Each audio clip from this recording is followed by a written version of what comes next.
지금은요 우리가 영혼 구원 받았어요. 그럼 죄가 있어요 없어요? 죄가 없어요. 원죄는 없는 거요. 이 상태에서 하나님이 정하신 때가 찼을 때 우리가 인식하던 안 하던 간에 새 언약이 바로 발동됩니다. 쉽게 말하면 누가복음 21장 24절 이방인의 때가 차는 순간에 신약 시대가 끝나는 순간에 환난 들어가는 동시에 새 언약도 발동이 됩니다. 새 언약이 뭐냐? 내 죽을 몸을 영생길로 직접 보내주시는 메시아의 사역이 믿는 게 새 언약인 거예요. 아멘? 이 새 언약 가운데 있는 거는 잘 보세요. 첫 언약은 누구를 상대로 하는 거냐면 안 믿는 이방인을 상대로 하는 거예요. 안 믿는 이방인을 상대로 예수 피를 믿게 해가지고 예수님의 유월절 사건을 믿게 해가지고 이 십자가의 피가 죄에서 해방시켜주는 믿게 해가지고 첫 언약 가운데 거하는 겁니다. 이 첫 언약 가운데 거한 걸 보고 히브리서 9장 28절은 죄와 상관없다 이러는 거예요. 죄와 상관없습니다. 그 다음에 이제 뭐라고 나오냐면 죄와 상관없는 자들이 구원에 이르게 하기 위해 요 두 번째 구원이 바로 영생길로 직접 몸을 입고 들어가는 구원을 가르칩니다. 이게 첫 아담과 하와를 생각해야 돼요. 이걸 같이 이미지를 합치셔야 돼요. 그러면 정확하게 나와요. 이렇게 말씀드리면 아무도 없어요. 이거 못 밝혀요. 그리고 알아도 설명하기가 쉽지가 않아요. 저도요 이렇게 설명하는데 20몇 년 걸린 거예요. 저는요 처음부터 이 이미지가 지금까지 말한 게 이미지는 다 이게 있었어요. 근데 이게 언어로 지금처럼 표현을 못했어요. 이게 표현한 지도 그렇게 오래 안 됐어요. 이게 쉬운 일이 아니에요. 여기까지 오는데 쉬웠을 것 같아요? 하나님께 쉬운 게 하나도 없어요. 왜 아무도 없다고 하냐면은 이 세상에 지금 육체 구원을 전한 분이 없단 말이에요. 그래서 그래요. 이 육체 구원 사건이 에덴의 회복 사건인 거를 정확히 성경적으로 보여드리기 때문에 없다고 하는 겁니다. 자, 잘 보세요. 그래서 이걸 뭐라고 하느냐? 이 죽을 몸을 지금은 잘 보세요. 지금은 영혼 구원은 어떤 상태냐면 예수 믿는 순간에 영혼은 구원 받았어요. 몸뚱이는 어떻게 돼요? 무덤 속으로 다 들어가요. 하나님이 그렇게 정하신 거예요. 그거는 성경 그렇게 나와요. 하나님께서 정하셨다 그래요. 그거를 히브리서 9장 27절에는 사람이 한 번 죽는 것은 하나님께서 정하신 것이야 이래버려요. 그 정하신 때까지는 은혜 시대라고 하는 거예요. 근데 죽어서 천국 가는 것만 다 알고 있고 그 28절에서는 살아서 들어가는 걸 히브리서 9장 27절에서는 그 현미경식으로 보셔야 돼요. 거기는 살아서 들어가는 방법을 두 번째 언약을 가지고 들어가는 걸 거기서 계시하고 있는 겁니다. 이래요. 그러니까 신약 시대는 나의 영혼만 구원시켜가지고 천국으로 들어간 다음에 몸뚱이는 무덤 가운데 집어넣는 거예요. 그런 다음에 백보자 심판 때 다 부활시키는 거예요. 영육권 시켜가지고 하나님 아버지 나라 계시록 22장 1절에서 4절 그 나라로 다 끌고 다 올라가 버리는 거예요. 예수님께서. 거기가 뭐냐면 진정한 영육간의 에덴 동산인 거예요. 거기가. 그걸 천국이다 그러는 거예요. 오리지널 천국. 아멘? 그래서 신약 시대는 영적으로 에덴 동산을 회복시켜가지고 나중에 천국, 오리지널 천국으로 다 입성시켜버리는 게 신약 시대라면은 재림 때는요, 이 에덴 동산, 완벽한 에덴 동산을 주님 오시면서 이루시는 거예요. 그럼 이루실 때 뭐 한다는 거예요? 나의 죽을 몸을, 원래는 무덤 속에 들어갈 거를 나의 죽을 몸을 살려가지고, 이걸 성경에서 뭐라고 해석하냐면요, 로마서 8장 21절에 보면 썩어짐의 종로에서 해방된다 이렇게 나와요. 썩어짐의 종로에서 해방되는 거예요. 우리가 지금 썩거든요. 부활 사건이 아니에요. 그래서 그거를 23절에서는 몸의 속량이래요. 몸의 구속.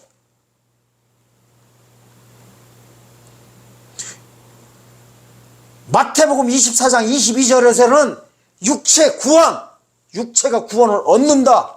한 절밖에 없습니다. 예수님이 유언하시면서요, 십자가에 달리기 이틀 전에 마지막 설교하면서 재림 때에 대해서 무슨 일이 있겠고 주님께서 뭐하러 오십니까 하니까 그 얘기를 해버려요. 앞으로 주님 오실 때 큰 환란이 있을 것인데 이 큰 환란이 바로요 새 언약이 발동되는 그날이에요. 환란 날을 감하여서 육체가 구원을 얻을 것이다. 그걸 뭐라고 하냐, 택하신 자들 요래버려요. 택하신 자들이 따로 있어요. 아멘. 그래서 청함받은 자는 많으나 택함 받은 자는 적다는 것이요, 바로 영웅구원 받은 자는 많으나 두 번째 언약으로 넘어간 사람이 작다는 소리예요. 성경 다 이렇게 도배질 되어 있어요. 엄청난 사건을 말씀드리는 거예요. 그래서 예수님이 오신 목적이요, 초림 때나 재림 때나 똑같은 거예요. 이거를 살아서 대신에 주님이 영접하는 자들에게만 해당되는 겁니다. 주거 천국 가는 은혜 시대 사람들은 해석 안 돼요. 해당이 안 돼요. 아멘. 그래서 예수님 오셨을 때도 이렇게 되는 거예요. 율법 가진 거를 첫 언약 가운데 거한 걸로 보고 있었던 거예요. 아멘. 그래서 예수님이 오시면서 마가복음 1장 15절 가라사대 때가 차꺼는 순간에 첫 언약이 끝났고 새 언약이 발동된 거예요. 새 언약이 뭐예요? 복음. 아멘? 복음. 이걸로 말하면 예수님한테 갖다 붙이면 이렇게 돼요. 신학적인 용어로. 구약시대는 오실 메시아를 믿는 믿음으로 구원받았었어요. 이거는 첫 언약 가운데 받은 거예요. 아멘? 그 다음에 예수님이 오시고 나서는 오신 예수를 믿는 믿음으로 구원받게 되는 거예요. 이거를 믿음의 화합이다 그러는 거예요. 그게 첫 언약 가운데 거한 사람들이 새 언약 가운데 들어가가지고 원래는 영생길로 들어가게 돼 있었는데 예수님을 잡아 죽여버리는 바람에 그 사건을 못 오고 하나님께서 2000년 후로 딜레이 시켜버린 거예요. 그래서 예수님의 오신 목적이, 초림의 목적이 뭐예요? 첫 언약을 폐하고 새 언약을 세우러 오셨다고 해버려요. 그때 폐했다고 해가 이거 쓸모없어가지고 했다는 게 아니라 첫 언약 없이 어떻게 새 언약을 만납니까? 가서 한번 보겠습니다. 히브리서 10장. 히브리서 10장 9절과 10절입니다. 그 후에 말씀하기를 보시옵소서 내가 하나님의 뜻을 행하러 왔나이다 하셨으니 그 첫 것을 폐하시면 둘째 것을 세우려 하심이라. 이 뜻을 쫓아 예수 그리스도의 몸을 단번에 들이심으로 말미암아 우리가 거룩함을 얻었도다. 첫 것은 뭘로 제사 지냈냐면요, 이 히브리서 이제 7장부터 쭉 이게 히브리서요 7장, 8장, 9장, 10장, 11장 쭉 보면 피가 범벅이 됩니다. 구약 시대는 짐승피로 제사 지냈어요. 이거는 너무나 잘 알고 있죠. 그러니까 짐승피를 폐하시고 예수 피로 세우시러 오셨다는 거예요. 아멘. 오신 목적이에요. 그러면은 재림 때는 첫 언약은 뭐예요? 아니, 낙원으로 인도해 준다는 게 첫 언약이에요. 그 언약 믿고 우리가 신앙생활 하는 거 아니에요? 예수 피를 믿으면은 영웅원 줘가지고 어디로 보내준다? 결국에는 낙원으로 지금 끌고 간다. 이거 아니에요. 이게 첫 언약이야. 새 언약은 뭐예요? 너의 죽을 몸을 살려가지고 천년왕국 그리스도 나라로 너를 데리고 가가지고 천년간 안식하게 할 것이다. 영생길로 들어가게 할 것이다. 이게 새 언약이에요.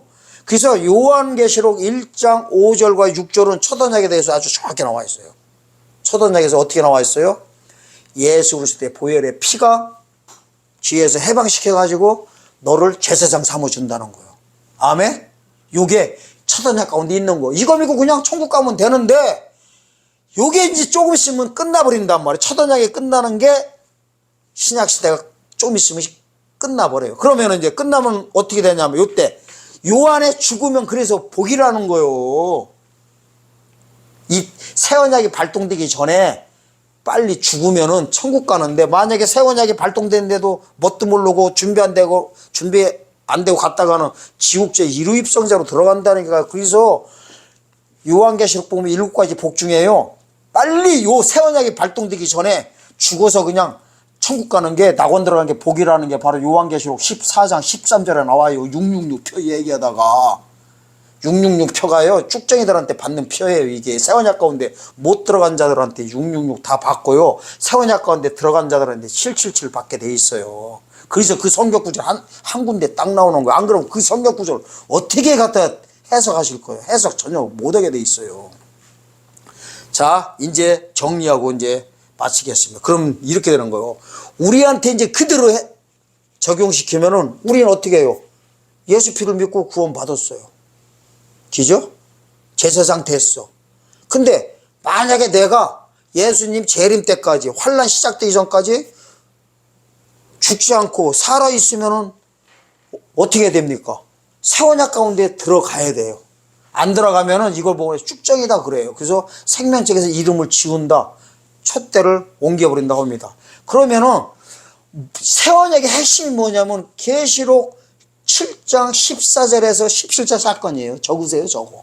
계시록 7장 14절에서 17절. 거기 보면 이게 나와요. 세언약 가운데 들어간 자들 보고 뭐라고 하면 흰옷 입었다 이래버려요. 흰옷 입은 자들이요. 흰옷을 입고 환란에서 나오는 자들의 어린 양의 피로 씻어 그 옷을 희게했다는 것이 바로 17절에서는요. 모든 눈에서 눈물을 씻어준다고 나옵니다. 재림 예수님께서. 자, 이제 창세기하고 이제 첫 실과 끝 실 마치고 요거를 설명해드리고 마치겠습니다. 자, 어린 양의 피가 뭐냐면요, 예수님이 또 뭐 십자가처럼 뭐 7번째 나팔 불 때 피 흘리신다는 게 아니라 7번째 나팔 불 때 사역이에요. 사역이 피고 피가 사역이에요. 이 사역을 믿는 거예요. 무슨 사역? 당신의 죽을 몸을 살려가지고 영생길로 들어가는, 천년왕국으로 들어가게 해주는 예수님의 사역이에요. 그게 어린 양의 피의 사역이에요. 이 사역을 믿는 자들에게 뭐라 하느냐, 옷을 씻어 희게 했대. 그러면서 주석이에요. 17절에서 모든 눈에서 눈물을 씻어줬다고 합니다. 이 눈에서 눈물 씻어주는 게 바로 창세기 3장 7절을 회복시켜주는 거예요. 아담으로 따지면 어떤 경우냐면요, 창세기 2장 7절 죄 없는 사람으로 지음받은 상태에 있어. 이 상태가 무슨 상태라고 했어요? 그래서 이게 중요한 거예요. 죄는 없으나 몸은 죽을 수 있는 상태에서 생명과를 따먹으면 영생길로 들어간 것이 재림 때 똑같은 일이에요. 지금 우리가 영원구원 받았으면 죄 있어요, 없어요? 죄와 상관없다고 해버려요. 히브리서 9장 28절에서. 그런데 구원에 이르게 하기 위하여 조건이 붙어요. 가서 히브리서 9장 앞이니까 보겠습니다. 9장 28절 보세요. 이와 같이 그리스도도 많은 사람의 죄를 담당하시라고 단번에 들이신 바 되었고 구원에 이르게 하기 위하여, 이 구원이 바로요 죽을 몸을 살려주는 구원이에요. 죄와 상관없이, 죄와 상관없다는 건 뭐예요? 이 원죄를 쓰고 있어요. 십자가 보고만에 들어온 자들한테 이 소리요, 상관없이 자기를 바라는 자들에게 두 번째 나타나리라. 그러니까 죄와 상관없는 자들 중에서 갈라지는 거요, 이 사역을 바라는 자가 있고 뭔지 모르고 이미 이대로 그냥 처단약 가운데 그냥 멍하니 들어가 있는 사람이 있다는 거예요. 아멘? 바라는 것이 바로 육체 구원 사건이에요. 어린 양의 피가 나를 지혜해서 해방시켜주는 자들한테만 두 번째 나타난대요. 재림 때 만나준다는 거예요. 그러니까 이게요, 죄와 상관없이 안 바랄 수도 있다니까요. 이걸 보고 성경에서 뭐라냐, 이 믿음 이대로 주님 만나려고 한다는 거예요. 그래서 무천년주의자들 조심하라는 거예요. 후천년주의자들도요. 이 믿음 이대로 다 지금 주님 만나려고 했는데, 이 믿음 이대로 만나는 자들은 뭐 보면 아냐면요, 휴가한다고 다 이게 하는 분들이에요. 이분들은 뭐냐면은 그냥 영원구원 받은 이 믿음 이대로 그냥 신앙생활 잘하다가, 교회 생활 잘하다가 주님 만나면 들림 받는다고 하고 있는 거예요. 무슨 들림은 얼어 죽을 들림이에요. 무슨 휴거예요. 육체가 구원을 얻게 해주시러 오신다니까요. 이걸 에덴에 회복시키러 오시는 거예요. 누구만 들림 받느냐면요, 마지막 시대 이 소식을 전하는 자들만, 또 죽은 자들한테도 해당돼요. 누구냐면은 하나님 말씀을 전하다가 목배임 받은 순교자들만 주님 오실 때 휴거합니다. 첫째 부활합니다. 그게 요한계시록 20장 4절에서 6절의 인물들입니다. 이 자들만요 자, 그러면 이제 요것만 또 하나 설명하겠습니다. 그러면은 하나님이 왜 요걸 첫째 부활이라고 하거든요. 예수왕권이라고 그래요. 예수왕권을 주러 오시는 거예요. 마태복음 16장 27절과 28절 보면은 내가 올 때 이 왕권을 가지고 오는 것을 볼 자도 있으리라 요 단어가 나옵니다. 이게 예수왕권인데요. 이 왕권을 주러 오시는 거예요. 근데 왜? 원래는요, 상급은 언제 결정하게 돼 있냐면 성경상 보면요, 백부자 심판 때 다 해주게 돼 있어요. 천년왕국 끝에. 그런데 하나님께서는 이렇게 보시는 거예요. 나를 위해서 네 목숨을 직접 피를 바친 너희들은 따로 백부자 심판 전에 천년왕국 시작할 때 미리 상급 결정해 준다는 거예요. 미리. 그래서 천년왕국에서도 왕노릇, 잘 들으셔요.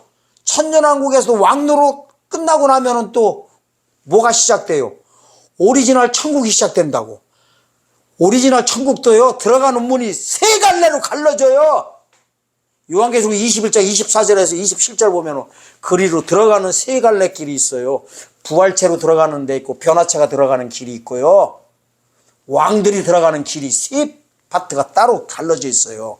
요 계시록 21장 24절에 보면 이 단어가 나옵니다.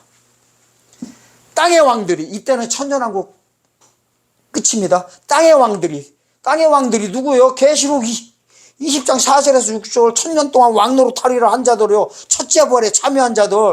그러니까 첫째 부활은 재림 때고 첫째 부활이 있으니까 둘째 부활이 있을 거 아니에요. 둘째 부활은 백부자 때요. 성도들의 부활이에요. 여기는 왕들의 부활. 이때요. 잘 보세요. 천년왕국에서도 왕노릇 한 자들이 끝에 이래요. 땅의 왕들이 자기의 영광 가지고, 왕의 영광 가지고 그리로 들어가리라 하는 게 히브리서 12장 23절에 보면은 하늘이 교회와 장자들의 총회로 갈라져 있어요. 장자들의 총회. 바로 이 장자들의 총회로 입성해서 들어가는 겁니다. 거기서요, 어떻게 하게 되었느냐? 계시록 22장 5절에 보면요, 이래요. 그 천국에서 세세토록 왕노릇하리라 이럽니다. 많은 목사님들이요, 성도들한테 거기 성경 구절 펴놓고 뭐라고 하는지 아세요? 저희가 세세토록 왕노릇하리라 하면서요, 여러분들 우리 천국 가서 왕노릇합시다. 다 이따위 소리 들어오고 있어요. 진짜 엉터리들을 전하고 있어요. 성도가 있으니까 왕노릇하는 데가 있다고 그러죠. 그래서 천년 동안 왕노릇한 자들이요, 천국의 장자총에 들어서 세세토록 왕노릇하는 거예요. 그래서 합치면은 몇 목이요? 목으로 따지면은 두 목인 거예요. 두 목. 그래서 장자들의 권리에 대해서 읽고 마치겠습니다. 신명기 가서 보세요. 신명기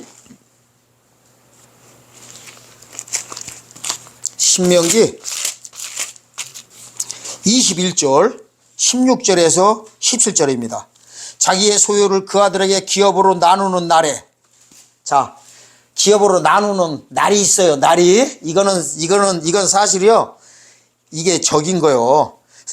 상급 결정하는 날이에요. 그 사랑을 받는 자의 아들로 장자를 삼아 참 장자 곧 미움을 받는 자의 아들보다 앞세우지 말고 반드시 그 미움을 받는 자의 아들을 장자로 인정하여 자기의 소유에서 그에게는 두 목을 줄 것이라. 그는 자기의 기력의 시작이라 장자의 권리가 그에게 있겠음이라. 장자는요, 재산 나눌 때 상급 받을 때 몇 목 받게 돼 있어요? 두 목 받게 돼 있어요. 이 두 목이 성경에서는 천년왕국에서도 왕노릇, 장자층에서 왕노릇하는 첫째라는 거는요, 원어 들어가서 보면은 장자예요. 장자로 나와요. 이게 장자들의 부활이 있고 차자들의 부활이 있는 거예요. 그래서요, 12제자들도 그렇고 이 순교하는 자들, 이 장자의 비밀을 알기 때문에 전부 다 목숨 다 바친 겁니다. 그냥 바친 거 하나도 없어요. 히브리서 11장 똑바로 보세요. 순교자장 보면요, 순교한 이유를 말해요. 더 좋은 부활을 얻으려고. 그러니까 이게 장자 부활을 가리키는 겁니다. 사도 바울도요, 빌립보서 3장 10절에 보면 이래요. 다 모든 것을 그 위에서 이래요. 내가 다 모든 것을 똥으로 여긴대. 배설물로 여긴대. 내가 베냐민 주 뺏은 이거요. 율법 중에서도 의인이요 하면서 이래요. 하지만은 모든 상급으로 해서 택다를 향해서 나가는데 그 이유는 3장 10절에서 어찌하든가 내가 부활에 이르려 하노니 요 어찌하든 내가 이르는 부활이 장자들의 부활을 가리키는 거예요. 다요 이거를 바라보고서 순교도를 한 겁니다. 이자들과 마지막 시대 이 소식을 전하는 자들만 주님께서 오실 때 휴거시키는 겁니다. 그러니까 상급적 결정을 천년하고 끝에 할 거를 미리 해주는 것 뿐이에요. 미리 해주는 거요. 아멘? 그러니까 이 첫째 부활, 이 장자 부활, 이 휴거 사건을 우리가 이해해야 됩니다. 개나 소나요. 솔직히 말씀드릴까요? 요것만 1분만 말씀드리고 마치겠습니다. 만약에 여러분들이 아시는 것처럼 주님 오시면 다 들림받고 다 부활, 그냥 개나 소나 다 할 것 같으면요. 저희 이 사역 안 옵니다. 이 사역 안 해요. 아니 생각해 보세요. 그냥 예수 믿고 다 구원받으면 주님 오실 때 여러분들이 당대상에서 말씀드릴 거죠. 다 휴거한다고 할 것 같으면은 제가요 정신 나갔어요? 제가요 정신 나간 미친놈이냐고요. 저도 이 사역하는 이유가 있어요. 목적이 있고 하나님이 저를요 부르실 때 이 사역을 하게끔 다 인도는 해주셨지만은 다 상급을 바라보고 하는 겁니다. 상급을. 히브리서 11장 4, 5절 보세요. 하나님 아들 계신 것과 상급을 바라보고 이 두 가지를 다 바라보고 하는 것이 온전한 믿음이라고 다 나옵니다. 상급을 바라보고 하는 겁니다. 아멘? 왜냐면은 내가 살아있는 이 찰나가 영원 세계에서 모든 걸 다 결정하는 이 비밀의 원리를 알았기 때문에 목숨 걸고 누가 뭐라 해도 돈도 안 되는 이 사역 하고 있는 겁니다. 개나 소나 주님 올 때 다 휴거 부활할 것 같으면 제가 정신 나간 놈인. 하나님께서도요 거기서요 품꾼 비유도 잘 보세요. 마지막 타자한테 몰빵시켜버려요. 그 마지막 타자가 누군지 아세요? 재림 때 일하는 종들이에요. 하나님은요 신기해요. 몰빵이에요. 몰빵. 그냥 왕창 타요. 몰아줘 버려요. 마지막 시대 이 종들한테 이 사실을 꼭 아시고 여러분 또 이렇게 시비 걸지 말고요. 또 분명히 또 이런 분들 계실 거야. 야 너는 상급만 바라보고 하냐? 하나님의 받은 은혜에 감사해서 나는 하는데 그따위 소리 하는 자체가요 교만 덩어리예요. 성경대로 보셔야 돼요. 성경에서는 교만으로 나와요. 하나님 믿는 것과 하나님께서 상 주심을 바라본다는 이 사실을 이게 온전한 믿음의 자세고요. 사도 바울도 그렇고요. 모든 선지자들도 전부 다요. 이 상급을 바라본다고. 이 상급이 사실은 증거라고 단어 나오거든요. 증거 때문에 한다. 이 증거 받은 자들만 첫째 부활에 하나님께서 참여시키거든요. 이 증거의 비밀, 순교자의 비밀을 하시고 마지막 시대에 이 사역을 해서 하나님께 영광 돌리는 아름다운 여러분들 되시기를 예수님의 이름으로 축원드립니다. 아멘.